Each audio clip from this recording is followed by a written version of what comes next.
Hello friends, welcome back to my YouTube channel Medico Abhishek. Guys, आज अपन discuss करने वाले हैं कि फर्स्ट ईयर एमबीबीएस में आने वाली कौन कौन सी प्रॉब्लम्स होती है और उससे कैसे अपन सर्वाइव करें। तो आप इस वीडियो में लास्ट तक बने रहिए। प्रॉब्लम्स जो कि फर्स्ट ईयर एमबीबीएस में एक स्टूडेंट मेडिकल कॉलेज में आते ही फेस करता है, वो मेजर प्रॉब्लम्स आती है उसकी स्टडीज को रिलेटेड। सेकंड प्रॉब्लम आती है उसकी रैगिंग को रिलेटेड। थर्ड प्रॉब्लम आती है फाइनेंस से रिलेटेड। और फोर्थ प्रॉब्लम आती है माइंड सेट से रिलेटेड। तो अपन इन सारी चीजें को एक प्रॉपर वे में डिस्कस करेंगे और कैसे मैंने इनको कोप अप किया वो सारी चीज मैं आपको बताऊंगा। तो बात करें अपन स्टडीज को लेके। स्टडीज को लेके आप फर्स्ट ईयर ऑफ एमबीबीएस में आ रहे हो, तो स्टडीज को लेके आपको इतना फोकस होना ही नहीं है। केवल जो फर्स्ट ईयर ऑफ एमबीबीएस है आपका, उस पर केवल आपको इंजॉयमेंट करना है, क्योंकि जो फर्स्ट ईयर ऑफ एमबीबीएस है वही आपको एक प्रॉपर जो नीट में जो आपने जो पसीने बहाए हैं ना, उसका जो मजा लेना है वो आपको फर्स्ट ईयर ऑफ एमबीबीएस में ही लेना है। क्योंकि जो बाद की है second year, third year, fourth year, यहां तक आप बोर हो जाते हो, तो केवल जो मजे ले सकते हो आप वो ले सकते हो फर्स्ट ईयर में। तो स्टडीज में आपको कुछ ज्यादा कुछ नहीं करना है, केवल आप अपनी यूनिवर्सिटी जो एग्जाम है उसे ही क्लियर करो, इतना आप पढ़ सकते हो। उसके लिए आप अगर डेली 15-20 मिनट भी पढ़ोगे तो वो भी आपके लिए क्या हो जाता है, सफिशियंट हो जाता है। तो फालतू में ज्यादा पढ़ने की आपको जरूरत नहीं है।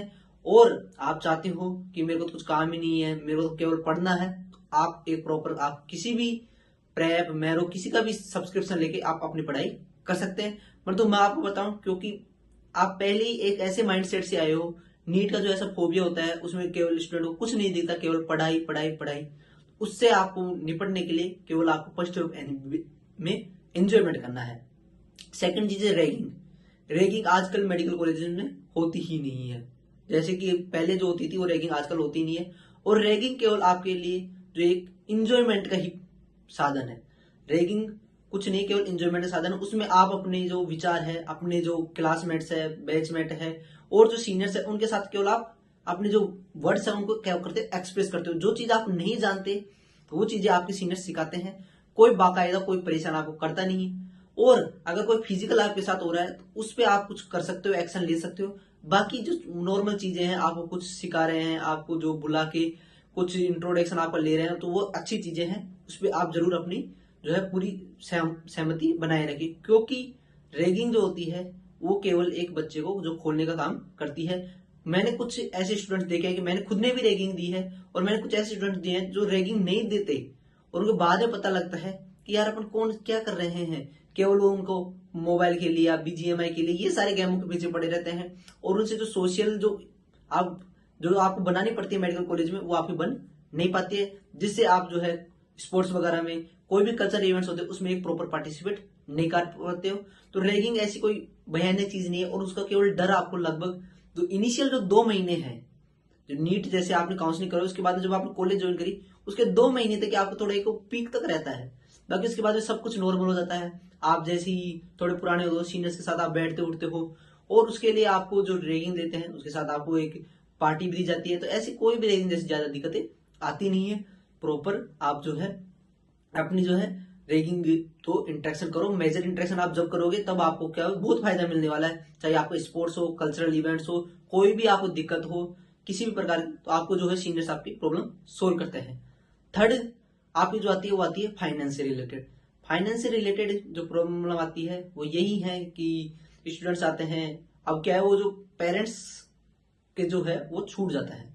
फाइनेंस से रिलेटेड मैं आपको बताना चाहूंगा कि जितने भी आपका जो है पॉकेट मनी आता है, आपको पॉकेट मनी बढ़ जाता है एमपीएस कॉलेज में आने के बाद में, किसी का 10,000, किसी का 15,000, किसी का 20,000, उसमें से ना कुछ आप जो है सेविंग मनी डाला करो हर महीने। जैसे कि आपने लगभग 500-1,000 रुपए भी बचाए तो उसे जोड़ते जोड़ते आपको क्या हो जाता है, अच्छा आपको हो जाता है, जिससे आप कभी भी आपकी इच्छा हो कहीं भी आप अपने दोस्तों के साथ पार्टी कर सकते हो, कहीं भी आपको घूमने की इच्छा हुई वहां आप जा सकते हो, कोई भी आप ट्रिप प्लान कर सकते हो। उसके लिए आपको बिल्कुल सोचने की जरूरत नहीं पड़ेगी। तो यह फायदा होता है फाइनेंस का।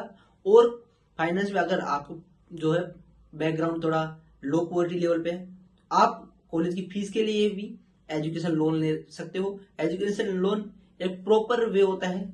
किसी भी स्टूडेंट की अगर फीस डिपॉजिट करने में दिक्कत आती है, बाकी गवर्नमेंट कॉलेज की फीस बहुत कम होती है, उनमें ज्यादा दिक्कतें आती नहीं है। प्राइवेट और कोई भी कॉलेज हो आप एजुकेशन लोन ले सकते हो, उससे आपकी फाइनेंस प्रॉब्लम सोल्व हो जाती है। और फर्स्ट ईयर ऑफ एमबीबीएस में आप जो है हॉस्टल लो तो फायदा रहता है, क्योंकि हॉस्टल में जब आप अपने बैचमेट्स के साथ रहते हो तो थोड़ा इंटरेक्शन अच्छा होता है और आप बहुत सी सारी चीजों को सीखते हो। फोर्थ बात अपन करें माइंडसेट की, तो माइंडसेट आपका क्लियर होना चाहिए कि आपको केवल पढ़ाई करनी है, मस्ती करनी है। दो चीजें आपकी होनी चाहिए, पढ़ाई और मस्ती। पढ़ाई आपने कर ली तभी आप मस्ती स्टार्ट कर दो। जितनी मस्ती आप फर्स्ट ईयर एमबीबीएस में कर सकते हो उससे ज्यादा मस्ती आप कभी नहीं कर सकते, क्योंकि जो सेकंड ईयर आते थर्ड ईयर आते आप बिल्कुल बोर हो जाते, उससे किसी से कोई मतलब ही नहीं रहता। और अपने अच्छे अच्छे दोस्त बनाओ, अपनी सहपाठियों को अच्छे दोस्त बनाओ, गर्लफ्रेंड बनाओ, किसी को बॉयफ्रेंड बनाओ, अच्छी जो भी रिलेशन आप चाहते हो वो बनाओ, क्योंकि यही आपको एक एंजॉयमेंट प्रोवाइड करेंगे। बाकी 5.5 साल है, बोरिंग लाइफ सी कटती है, तो केवल आप इंजॉय करो। मेडिकल कॉलेज है, यहाँ एंजॉय नहीं किया तो फिर आप बाद में एंजॉय करने वाले नहीं हो। ये सारी बातें आप अपने मन में ठान लो, और बुक्स वगैरह के लिए मैंने सारी वीडियोस आपको प्रोवाइड कर दिए, और ऐसी सारी जानकारी मैं आपको बताता रहूंगा। कोई भी दिक्कत आए आप हमें कमेंट बॉक्स में पूछ सकते हैं, और चैनल को सब्सक्राइब करें, जिससे कोई भी क्वेरी, कोई भी अपडेट किसी भी रिलेटेड नीट एमबीबीएस और कहीं भी आप पीजी किसी की भी तैयारी कर रहे हो उसकी सारी अपडेट आपको मिलती रहेगी। ऐसी जानने के साथ आप हमें बने रहे। धन्यवाद।